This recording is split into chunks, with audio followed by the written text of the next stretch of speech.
Assalamualaikum warahmatullahi wabarakatuh. Sobat pelatihan yang mudah-mudahan selalu dimudahkan urusannya. Kita akan lanjut pada materi berikutnya, yaitu tentang apa sih sebenarnya komponen yang akan kita pahami di dalam bahasa Arab. Komponen di dalam bahasa Arab ini ada beberapa hal. Yang paling penting akan kita sebutkan di sini adalah satu, kompetensi atau kemahiran berbahasa. Ini mutlak harus kita ajarkan. Kemudian di dalam kompetensi berbahasa itu, di dalam maharah lughawiyah itu, kita juga tidak bisa menafikan beberapa hal yang menyertainya, yaitu tentang unsur bahasa, atau dalam bahasa Arab kita mengenalnya dengan istilah anasir lughawiyah. Apakah anasir lughawiyah di dalam kurikulum Merdeka ini kemudian diajarkan secara terpisah? Tidak. Anasir lughawiyah yang diajarkan di dalam kurikulum Merdeka ini adalah yang dibutuhkan. Bukan kita kemudian istilah linguistiknya adalah tartibnya itu adalah tartib mantiki, tidak, tetapi tartibnya adalah fungsional, atau kita istilahnya adalah tartib wadhifi, sesuai dengan apa yang dibutuhkan di dalam pembelajaran itu. Misalnya kita membutuhkan teks apa, gramatikal apa di dalam teks naratif, itu yang kita ajarkan. Bukan kita urutkan dari ma huwa al-kalam, ma aksamul kalam, tidak. Tetapi yang kita ajarkan di dalam ini adalah sesuai dengan teks. Berikutnya yang tidak kalah penting, bagaimana kita bisa mencapai kompetensi budaya. Di sini ada topik yang kita akan kaji sesuai dengan kebutuhan kita untuk mencapai kompetensi budaya. Demikian juga tentang ungkapan komunikatif. Kenapa ini penting untuk dipandu? Karena salah satu kekurangan belajar bahasa Arab di Indonesia ini adalah ungkapan-ungkapan komunikatif yang sesuai dengan bagaimana orang Arab bertutur. Sobat pelatihan yang berbahagia, untuk elemen capaian pembelajaran kita akan berfokus kepada 6 kompetensi atau 6 maharah lughawiyah. Baik itu menyimak, kemudian kita juga membaca, kemudian memirsa, berbicara, ataupun kita menulis dan mempresentasikan. Masing-masing dari elemen capaian ini ada deskripsi kompetensinya.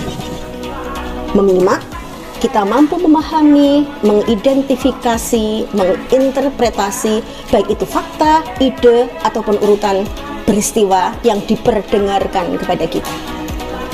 Selanjutnya, sobat pelatihan, pada kompetensi berbicara, kita akan membekali anak didik bagaimana mencapai satu deskripsi kompetensi, yaitu kemampuan menyampaikan pesan singkat, mengajukan pertanyaan, mengkomunikasikan informasi pada topik-topik tertentu, dan bagaimana kita menyajikan pendapat dengan tepat, fasih, terampil, efisien, dan efektif sesuai dengan budaya bahasa target.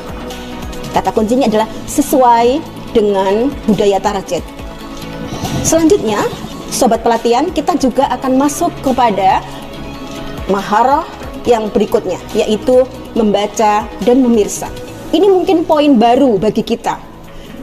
Pada kurikulum sebelumnya, kita belum menyebut istilah memirsa. Tetapi dalam konteks pembelajaran sekarang, kompetensi memirsa atau keterampilan memirsa, dalam bahasa Arab kita sering menyebutnya, istilahnya adalah viewing, maharatul musyahadah. Ini adalah sebuah kebutuhan mutlak. Kemudian pertanyaannya, apa sih sebenarnya yang membedakan antara membaca dan memirsa?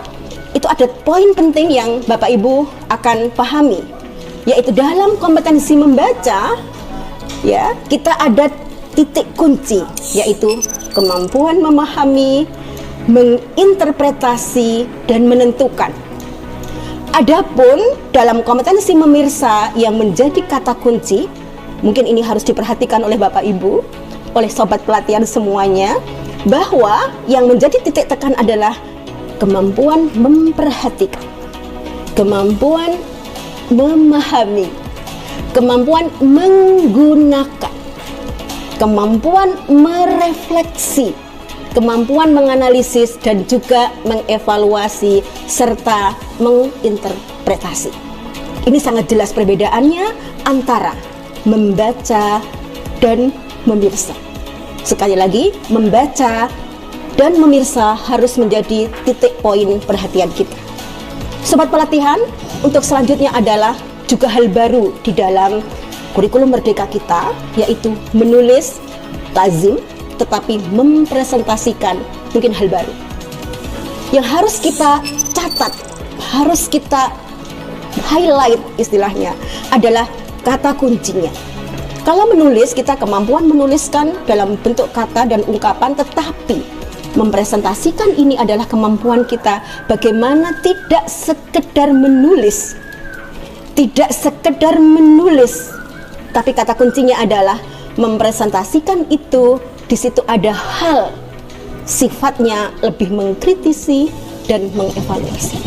Sobat pelatihan, selanjutnya kita akan mencoba memahami. Sekali lagi saya tekankan kepada sobat pelatihan bahwa informasi yang saya berikan pada hari ini adalah masih dasar. Bagaimana nanti sobat pelatihan akan melanjutkan ini kepada bagaimana menyusun tujuan pembelajaran dan bagaimana nanti akan menyusun alur tujuan pembelajaran. Memahami fase ini penting. Kenapa? Karena fase kita itu berbeda dengan pada kompetensi dasar ketika dulu kita menetapkan di kurikulum sebelumnya. Pada kurikulum sebelumnya, penekanan pembedaan fase hanya kepada topik. Sekali lagi, pembedaan fase terkadang hanya ditekankan kepada topik. Tetapi pada fase kurikulum merdeka ini, sobat pelatihan, kita harus paham bahwa perbedaan fase itu tidak hanya melekat pada topik, tetapi pada level kemahiran. Saya ulangi, perbedaan masing-masing fase adalah pada level kemahiran. Level kemahiran itu sebetulnya apa? Itu kita lihat. Maharah atau istilahnya adalah keterampilan, skill, itu berlevel. Misalnya, kita kasih contoh, menyimak. Menyimak itu ada level yang namanya menyimak intensif. Ada yang namanya menyimak responsif. Ada yang namanya menyimak kritis. Masing-masing ini kita bedakan. Pada fase pertama kita masih mungkin intensif. Kemudian pada fase berikutnya kita responsif. Berikutnya adalah sampai pada kritis. Ini berlaku untuk semua maharah. Baik itu menyimak, baik itu berbicara, baik itu untuk menulis, memirsa, dan seterusnya. Sekali lagi, ini adalah modal awal Bapak Ibu nanti untuk menentukan tujuan pembelajaran. Karena di dalam setiap menetapkan tujuan pembelajaran nanti, model kita tidak hanya struktur gramatikal, tidak hanya konten topik, tetapi yang harus dicatat, yang ditekankan dalam masing-masing fase adalah keterampilan dan levelnya digradasi sampai pada akhir. Dan itu kita harus ikuti step by step sampai mencapai level yang kita mau. Terima kasih, sampai jumpa di pertemuan berikutnya. Assalamualaikum warahmatullahi wabarakatuh.